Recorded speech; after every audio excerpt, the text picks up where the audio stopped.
പിതാവിൻ്റെയും പുത്രൻ്റെയും പരിശുദ്ധാത്മാവിൻ്റെയും നാമത്തിൽ ആമേൻ. എൻ്റെ പ്രിയപ്പെട്ട സഹോദരങ്ങളെ, നല്ല പ്രഭാതത്തെയും നല്ല ദിവസത്തെയും ഓർത്ത് നമുക്ക് നല്ല ദൈവത്തിന് നന്ദി പറയാം. ഇപ്പം ഏതാനും ദിവസങ്ങളായിട്ട് സഭയിൽ ഒരു വല്ലാത്ത പ്രശ്നങ്ങൾ നടന്നുകൊണ്ടിരിക്കുക. 2 കന്യാസ്ത്രീകളെ അറസ്റ്റ് ചെയ്ത് അകത്തിട്ടിരിക്കും.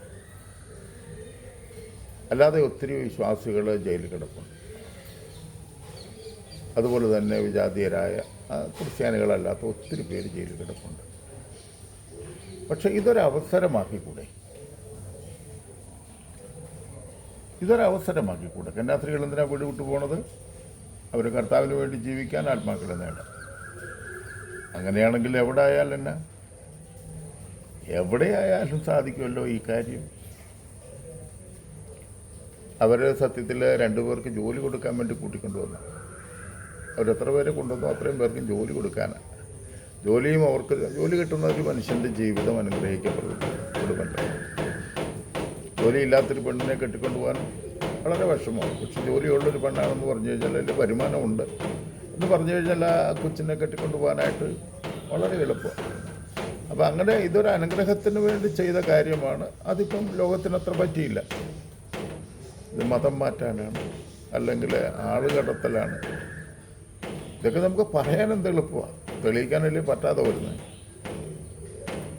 അപ്പോൾ എനിക്ക് തോന്നുന്നത് ഇതൊരു നല്ല അവസരമാക്കുക എന്നുള്ളത്. പൗലോസ് ശീലാസും അതൊരു അവസരമാക്കി. അവർ ജയിലിൽ കിടക്കുകയായിരുന്നു. അവർ വേറൊന്നും നോക്കാൻ പോയില്ല. എനിക്ക് തോന്നുന്നു പൗലോസിനോട് പരിശുദ്ധാത്മാവ് തലേദിവസം പറഞ്ഞു കാണും, നാളത്തെ ശുശ്രൂഷ ജയിലിലാണ് കേട്ടോ. അപ്പോൾ പൗലോസ് ചോദിച്ചാണ്, ഞങ്ങളെങ്ങനെ ജയിലിൽ പോണേ?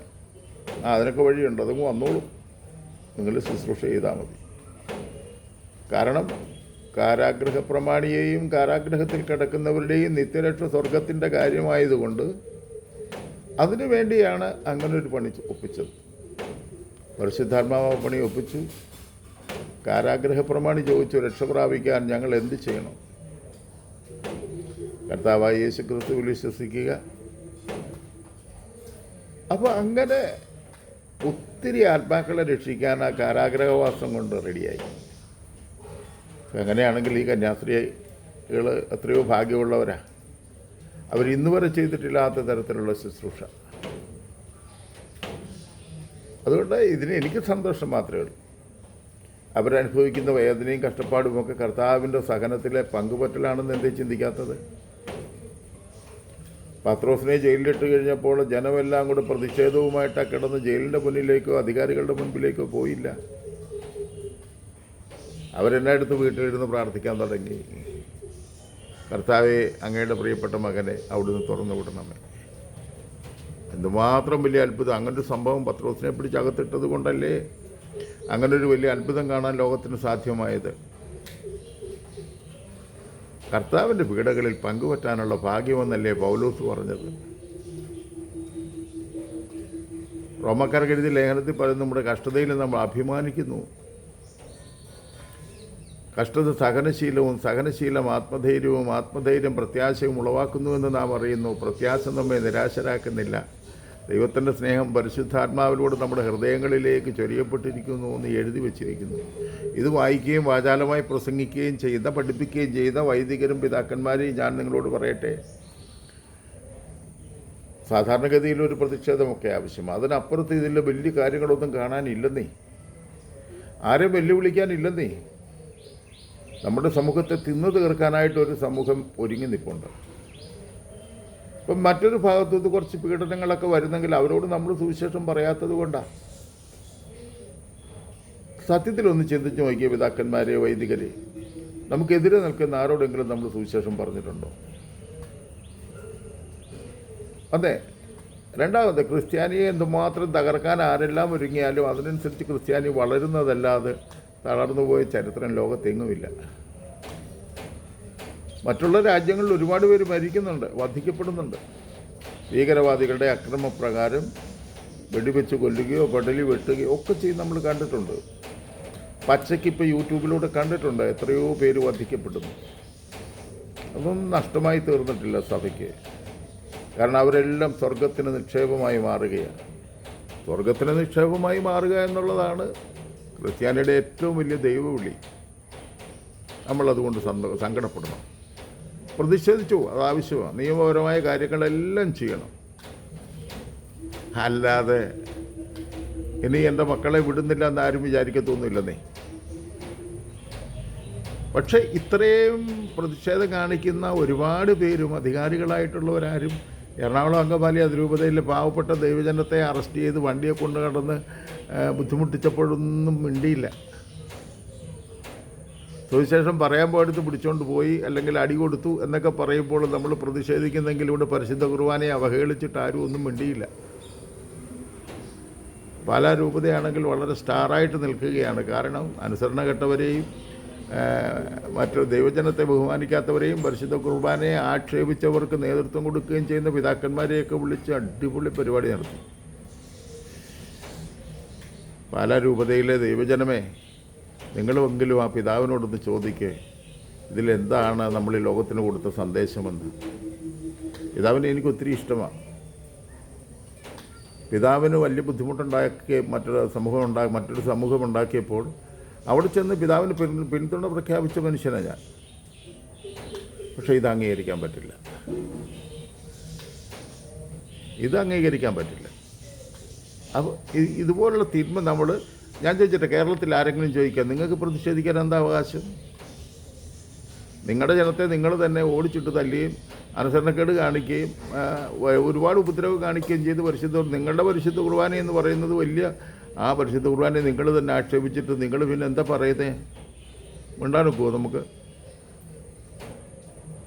അതിന് BJP-ക്കാരെ ഒന്നും കുറ്റം പറഞ്ഞിട്ട് കാര്യമില്ല. നമ്മൾ മോഡലല്ലെങ്കിൽ പിന്നെ നമ്മൾ ആരോട് പറയാനാ? വലിയ പിതാക്കന്മാരാണ്, സിനഡാലിറ്റിയാണ്, തേങ്ങാക്കൊല, ദൈവഭയമില്ലാത്ത പിതാക്കന്മാർ. സംശയമല്ലോ ഉണ്ടോ? ദൈവഭയമുള്ള ഒരെണ്ണമെങ്കിലും ഉണ്ടായിരുന്നെങ്കിൽ എന്നാശിച്ചു പോവുക. ഒന്നുമില്ല. അതുകൊണ്ട് പ്രിയപ്പെട്ട സഹോദരങ്ങളെ, എന്നെ കേൾക്കുന്ന സഹോദരങ്ങളോട് എനിക്ക് പറയാനുള്ള ഒറ്റ കാര്യം ഇത് മാത്രമേ ഉള്ളൂ: കണ്ണുനീരോടെ പ്രാർത്ഥിക്കുക. കാരണം ആ കന്യാസ്ത്രീകൾ ജയിലിൽ നിന്നൊരു 100 എണ്ണത്തിനെ മാനസാന്തരപ്പെടുത്താനുള്ള വഴി തുറക്കട്ടെ. എനിക്കറിയാവുന്ന ചില ആൾക്കാരുണ്ട്. ജയിലിൽ കിടന്ന കന്യാസ്ത്രീയെ ഞാൻ ഒരിക്കൽ കണ്ടു, സംസാരിച്ചു. അപ്പോൾ അവർ പറഞ്ഞു, കുഞ്ഞൻ ചേട്ടാ, നമ്മളീ പുറത്ത് കിടന്ന് കാണിക്കുന്ന അത്രയും വലിയ പ്രശ്നമൊന്നും അതിനകത്തില്ല.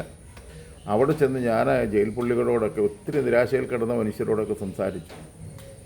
പ്രത്യേകിച്ച് സ്ത്രീകളോടൊക്കെ സംസാരിച്ചപ്പോൾ അവർക്കൊക്കെ ഒരുപാട് ബലം കിട്ടി. ഞങ്ങൾ അവിടുന്ന് പോരാൻ നേരത്ത്, ഞങ്ങൾക്ക് ജാമ്യം കിട്ടി ഞങ്ങൾ ഇറങ്ങാൻ നേരത്ത് ആ കൂടെ ഉണ്ടായിരുന്ന സ്ത്രീകളൊക്കെ നിന്ന് കരയുന്നത് ഞങ്ങൾ കണ്ടു. അപ്പോൾ കർത്താവ് ഞങ്ങളിലൂടെ പ്രവർത്തിച്ച ഒത്തിരി അനുഗ്രഹങ്ങളും അത്ഭുതങ്ങളും കണ്ടു. ജയിലൊക്കെ ഒത്തിരി നല്ല സ്ഥലങ്ങളാണ്. ഈ പുറത്ത് ഒത്തിരി കള്ളന്മാരുണ്ട്, അകത്ത് അത്രയും കള്ളന്മാരില്ല. ബലഹീനത കൊണ്ട് പറ്റിയവരും പാപം ചെയ്യാതകത്ത് കിടക്കുന്നവരും ഒക്കെ ഉണ്ട്. സാഹചര്യ തെളിവ് വെച്ച് ശിക്ഷ വാങ്ങിക്കുന്നവർ, ജാമ്യ തടവുകാരും ഒക്കെ ആയിട്ട് കിടപ്പുണ്ട്. അവരുടെയൊക്കെ അടുത്ത് ചെന്ന് ഒത്തിരി നന്മ ചെയ്യാൻ പറ്റുന്ന അവസരം ഈ കന്യാസ്ത്രീകൾക്ക് കിട്ടിയെന്നാണ് ഞാൻ പറയുന്നത്. ജയിലിൽ പോകാൻ പറ്റുന്ന എന്ന് പറഞ്ഞാൽ തോന്നിവാസം കാണിച്ചിട്ട് പോവുമല്ല, കർത്താവിൻ്റെ കൂടെ നിന്നിട്ട് ജയിൽ ശിക്ഷ അനുഭവിക്കേണ്ടി വരുന്ന ഒരു ഭാഗ്യവാന്മാർ. കാരണം അവർ തേജസ്സുള്ള വിശുദ്ധരായി മാറും. അവരൊക്കെ മരിച്ച് സ്വർഗത്തിൽ ചെല്ലുമ്പോൾ അവരുടെ സഹനം വഴി, അവരുടെ പ്രവർത്തനം വഴി, അവരുടെ ദൈവസ്നേഹം വഴി, പകർന്നു കൊടുത്ത സഹോദര സ്നേഹം വഴി ലഭിച്ച ആത്മാക്കളെ കർത്താവ് കാണിച്ചു കൊടുത്തിട്ട് കൂടുതൽ സന്തോഷത്തോടെ അവരെ ചേർത്ത് പിടിക്കുന്നു. സ്വർഗമാണ് ലക്ഷ്യമെങ്കിൽ ഭൂമിയിലെ സങ്കടം കണ്ടിട്ട്, പ്രശ്നങ്ങൾ കണ്ടിട്ട്, പരീക്ഷണങ്ങൾ കണ്ടിട്ട് സങ്കടപ്പെട്ട് നിരാശപ്പെടേണ്ട യാതൊരാവശ്യവുമില്ല. അതുകൊണ്ട് നമുക്കെല്ലാവർക്കും തമ്പുരാൻ്റെ സന്നിധിയിൽ മുട്ടുമടക്കി പ്രാർത്ഥിക്കാം, ഈ കന്യാസ്ത്രീകൾക്ക് എത്രയും വേഗം വിടുതൽ കിട്ടുവാൻ. ഒരു തരത്തിലും സങ്കടപ്പെടേണ്ട, നിരാശപ്പെടേണ്ട. ദൈവത്തിൻ്റെ പരിശുദ്ധാത്മാവ് അവരുടെ കൂടെ എവിടെയുണ്ട്. ആത്മാവുള്ളിടത്ത് പ്രകാശമുണ്ട്. ആ പ്രകാശമുള്ളിടത്ത് അന്ധകാരത്തിലായിരിക്കുന്ന ആത്മാക്കൾക്ക് നിത്യരക്ഷയ്ക്കുള്ള വഴി തുറക്കപ്പെടും. എന്നാൽ പലരുടെ അനുഭവങ്ങൾ ഷെയർ ചെയ്ത് നേരിട്ട് സംസാരിച്ച് കേട്ടിട്ടുള്ളത് കൊണ്ട് പറയുന്നതാണ്. അതുകൊണ്ട് പ്രത്യാശയോടെ നമുക്ക് കാത്തിരിക്കാം. ദൈവത്തിൻ്റെ വലിയ സ്നേഹവും ദാനവും അവർക്ക് ലഭിക്കട്ടെ, ആയുസ്സും ആരോഗ്യവും ലഭിക്കട്ടെ. കത്തുന്ന കാലത്തോളം കർത്താവിൻ്റെ പ്രകാശമായി അവർ തീരട്ടെ എന്ന് പ്രാർത്ഥിക്കുന്നു. ആമേൻ. നിങ്ങളെല്ലാവരും ഇതൊന്ന് ഷെയർ ചെയ്ത് കൊടുക്കണേ. നിങ്ങളുടെ കമൻറ്റ് ഇടേ. നല്ല കാര്യമാണെങ്കിൽ നിങ്ങൾ ഇനി കമൻറ്റ് ഇടുന്നതിൽ എനിക്ക് സന്തോഷക്കുറവൊന്നുമില്ല. ഓക്കെ.